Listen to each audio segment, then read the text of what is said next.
தமிழகம் எங்கும் கிளைகள் கொண்ட Annamal institute of hotel management and hospital management படிப்பில் சேர்வதற்கான அட்மிஷன் நடைபெறுகிறது. மக்களுக்காக போராடிய சுதந்திர போராட்ட வீரர் ராமசாமி படையாட்சியாரின் புகழ் நிலைத்து நிற்கும் என அமைச்சர் சி.வே. கணேசன் புகழாரம் சூட்டியுள்ளார். விடுதலை போராட்ட வீரர் எஸ்.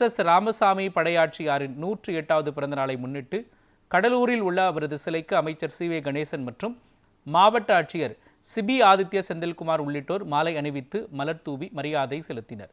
இதனையடுத்து செய்தியாளர்களை சந்தித்த அமைச்சர் சி.வே. கணேசன், ராமசாமி படையாட்சியார் மக்களுக்காக உழைத்து சட்டமன்றத்தில் சிறந்த அமைச்சராகவும் சிறந்த ஆளுமையாகவும் திகழ்ந்தவர் என்றும் அவரது புகழ் என்றென்றும் நிலைத்து நிற்கும் என்றும் புகழாரம் சூட்டினார்.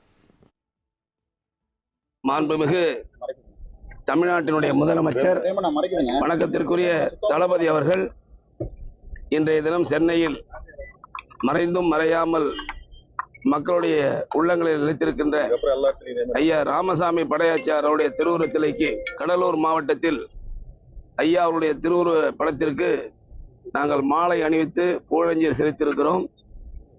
தமிழ்நாட்டினுடைய இருக்கின்ற முதுபெரும் தலைவர்களிலே ஒரு பெருமைக்குரியவர் ஐயா ராமசாமி படையாட்சியார் அவர்கள். சட்டமன்றத்திலே சிறப்பாக பணியாற்றியவர். தமிழ்நாடு அமைச்சரவையில் இடம்பெற்று அமைச்சரவைக்கே பெருமை சேர்த்தவர். அது மட்டுமல்லாமல் மிகவும் பிற்படுத்தப்பட்ட மக்களுக்காக குரல் கொடுத்தவர்.